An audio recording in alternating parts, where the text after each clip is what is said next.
구단수가 맹경솔의 펍으로 향하자 예상대로 가게는 한산했다. 맹경솔은 구단수를 보자마자 반갑게 맞으며 이게 웬일이냐, 오늘은 죽을 각오로 전화했는데 드디어 너를 붙잡았다고 말했다. 구단수는 시큰둥한 표정으로 일단 보긴 왔는데 내가 있다고 손님이 당장 몰려오겠냐고 대꾸했다. 맹경솔은 아니야. 너 기타만 들면 사람들이 금방 온다니까. 지금 손님들 몇 명 오긴 했는데 다 너 이야기만 하더라고 설득했다. 결국 구단수는 마지못해 기타를 들고 무대에 올랐다. 그의 연주 소리가 펍 안을 채우기 시작하자 마치 약속이라도 한 것처럼 손님들이 하나둘 들어오기 시작했고 펍은 점차 활기를 되찾았다. 맹경솔은 기뻐하며 역시 우리 동네의 스타는 다르다 며 구단수를 칭찬했다. 그 시각 강진아는 구단수가 갑작스레 떠난 이유가 마음에 걸려 펍의 위치를 알아내 직접 찾아왔다. 펍 안으로 들어온 강진아는 무대 위에서 기타를 치고 있는 구단수를 보고 어이없다는 듯 한동안 그 자리에 서 있었다. 연주를 마친 구단수가 강진아를 발견하자 깜짝 놀라며 다가갔다. 여긴 왜 온 거냐?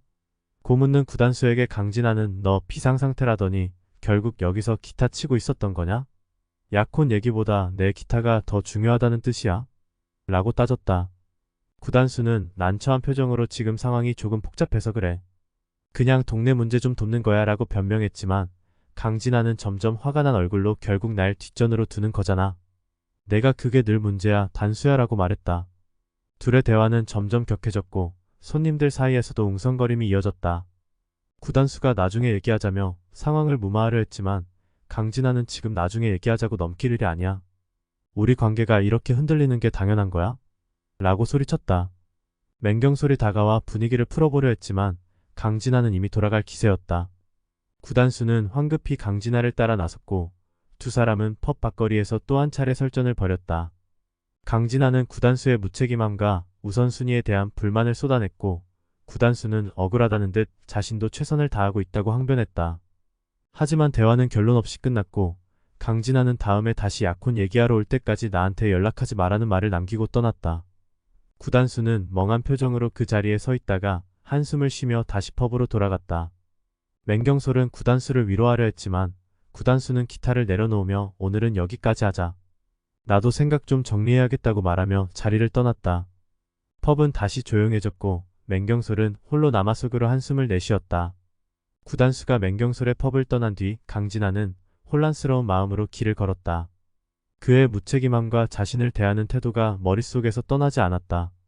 내가 너무 예민한 걸까? 아니면 단수가 너무 변한 걸까?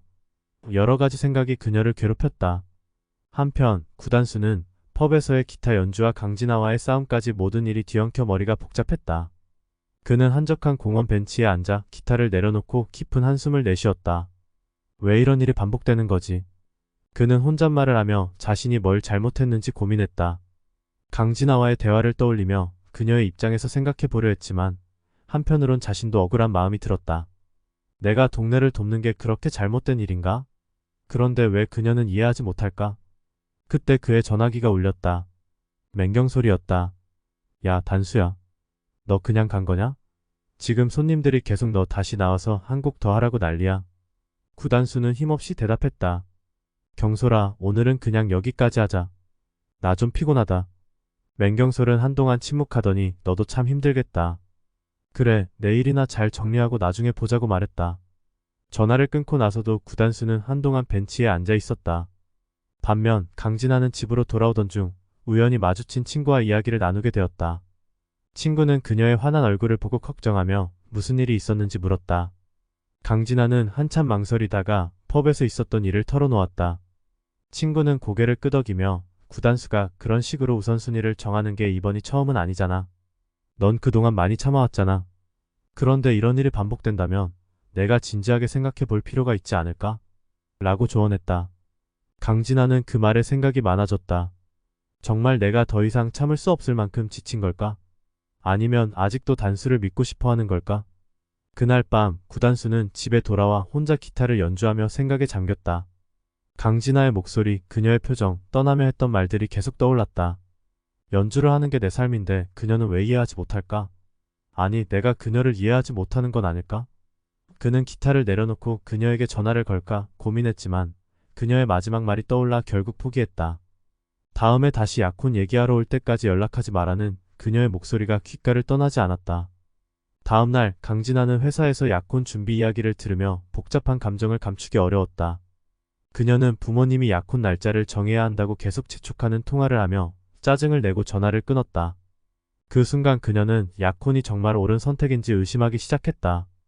반면 구단수는 펍에서 맹경소를 도우며 평소처럼 기타를 쳤지만 연주가 끝날 때마다 관객들에게서 들리는 그 여자친구랑 잘 풀렸어요? 라는 질문에 당황하곤 했다. 맹경솔은 눈치 빠르게 그를 끌어내어 야, 지금 내 연애사가 여기 동네 소문난 거 알아? 너랑 강진아 씨 얘기 손님들이 다 궁금해하더라. 솔직히 말해, 너 진짜 괜찮은 거야? 라고 물었다. 구단수는 고개를 저으며 괜찮긴 뭘. 나도 잘 모르겠다. 그냥 어떻게든 풀리겠지 뭐. 라고 대답했다. 맹경솔은 그를 걱정스럽게 바라보며 이봐, 단수야. 아무리 내가 동네 스타라도 너 자신을 더 생각해야 하지 않겠냐? 그 여자분 정말 괜찮은 분 같은데 내가 너무 느긋하게만 있다가 진짜 놓치면 어쩌려고 그래? 라고 충고했다. 구단수는 그 말을 듣고 한참 동안 멍하니 있다가 무겁게 고개를 끄덕였다. 그래, 내 말이 맞을지도 몰라. 내가 너무 안일하게 생각했나 봐. 하지만 지금 뭘 어떻게 해야 할지 모르겠어. 같은 시간 강진아는 회사 일을 마치고 집으로 돌아가는 길에 구단수와 있었던 추억을 떠올렸다. 그의 기타 연주를 처음 들었을 때, 그리고 그가 자신을 위해 특별히 연주해 주었던 날들이 떠올라 한편으론 미소가 지어졌지만 다른 한편으론 그가 지금은 왜 이렇게 달라 보이는지에 대한 의문이 떠나지 않았다. 그녀는 단수를 정말로 이해하려면 내가 더 노력해야 하는 걸까? 아니면 그가 나에게 맞추려 해야 하는 걸까? 라는 질문을 품으며 그의 연락을 기다렸다. 그러나 그날 밤에도 구단수에게서 연락은 오지 않았다. 두 사람의 관계는 이렇게 서로를 생각하면서도 엇갈리기만 했다. 시간이 흐를수록 그들의 마음은 점점 더 복잡해지고 상황은 점점 더 꼬여만 갔다. 과연 이 두 사람은 서로의 마음을 진정으로 이해하고 다시 가까워질 수 있을까? 아니면 이 관계는 여기서 끝이 나버릴 것인가? 며칠이 지나도록 두 사람은 서로에게 연락하지 않았다. 강진아는 점점 구단수에게 실망감이 커져갔고 구단수는 스스로에게 실망하며 답답함 속에서 하루하루를 보냈다. 그런 와중에 강진아는 부모님으로부터 약혼식 날짜를 확정해야 한다는 강한 압박을 받았다. 강진아는 억지로 미소를 지으며 곧 단수와 상의해서 말씀드릴게요 라고 했지만 속으로는 이미 마음이 복잡했다. 이런 상태에서 약혼식이 무슨 의미가 있지? 단수와 나 진짜로 괜찮은 걸까? 그녀는 스스로에게 묻고 또 물었다. 한편 구단수는 맹경솔의 펍에서 하루하루를 보내며 점점 무기력해졌다. 그의 기타 연주는 여전히 손님들의 박수를 받았지만 그의 눈빛은 예전처럼 빛나지 않았다.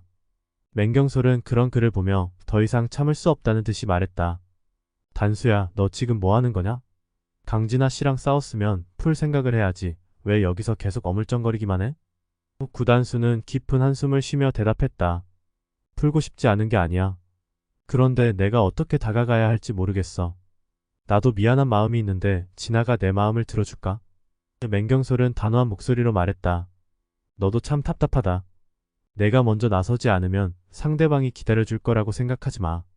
지금처럼 너 혼자 고민만 하다가 진짜 중요한 걸 놓치게 될 수도 있어.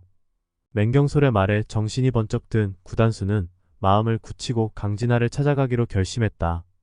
그는 펍을 마감한 뒤 곧장 강진아의 집으로 향했다. 하지만 집 앞에 도착하자 막상 초인종을 누르기가 두려웠다. 그는 한참을 망설이다가 돌아서려는 순간 강진아가 현관문을 열고 나오는 모습을 발견했다. 강진아는 그를 보자 잠시 멈칫했지만 이내 무표정한 얼굴로 물었다. 여긴 왜 왔어? 구단수는 당황하며 한참을 망설이다가 어렵게 입을 열었다. 진아야, 우리 얘기 좀 할 수 있을까? 내가 너무 미안해. 내가 화난 이유도 알고 내가 잘못했던 것도 알아. 그런데 내가 어떻게 느꼈는지 직접 듣고 싶어. 정말로. 강진아는 그런 그를 한동안 바라보더니 한숨을 쉬며 말했다. 들어와. 얘기하자. 두 사람은 거실에 앉아 차분히 대화를 나누기 시작했다. 구단수는 자신이 펍과 동네 사람들을 돕는 데만 신경을 쓰느라 그녀의 감정을 소홀히 했던 점을 인정하며 사과했다. 강진아는 자신이 왜 화가 났는지 그리고 구단수와의 관계에서 느꼈던 외로움을 솔직히 털어놓았다. 둘은 처음으로 서로의 입장을 진심으로 이해하려고 노력했고 대화는 점차 따뜻한 분위기로 바뀌었다. 그날 밤 강진아는 구단수에게 약혼식에 대한 부모님의 압박을 이야기하며 자신의 고민을 털어놓았다.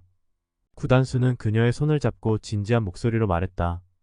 우리 관계를 다시 바로잡을 수 있다면 약혼식 날짜가 중요한 게 아니야. 내가 내 곁에서 더 잘할게.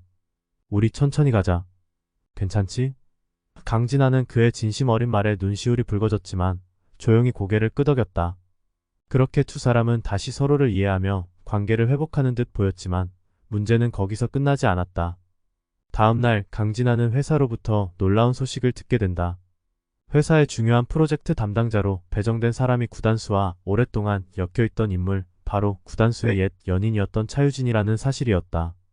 차유진은 회사 회장님의 조카라는 배경과 뛰어난 업무 능력을 가진 인물로 강진아와는 전혀 다른 분위기의 여성이었다.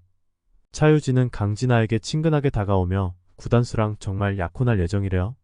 단수씨 참 좋아하던 사람이었는데 가끔 연락도 하던 사이였어요. 정말 괜찮으신 분 같네요 라며 의미심장한 미소를 지었다. 강진아는 그녀의 말을 듣고 불안한 기분이 들었다. 구단수가 나에게 진심이라 했지만 과연 우리가 이 새로운 위기를 이겨낼 수 있을까? 그날 저녁 강진아는 구단수에게 차유진에 대한 이야기를 꺼냈고 구단수는 당황하며 말했다. 유진이랑은 정말 오래전 일이야. 지금은 아무 감정도 없어. 내가 걱정할 필요 없다고. 하지만 강진아는 그가 완벽히 믿기지 않았다. 차유진이 보여준 자신감 있는 태도와 그가 여전히 마음 한구석에 자리하고 있을지 모르는 불안감이 그녀를 계속 괴롭혔다. 이로 인해 두 사람의 관계는 또다시 흔들리기 시작했고 차유진은 구단수에게 은근히 접근하며 그를 곤란하게 만들었다. 구단수와 강진아는 다시 서로를 시험하는 상황에 놓였고 이번에는 과연 둘이 함께 극복해낼 수 있을지 의문만이 남았다. 이 뒤에 이어질 내용은 구독과 알림 설정을 통해 확인해주세요.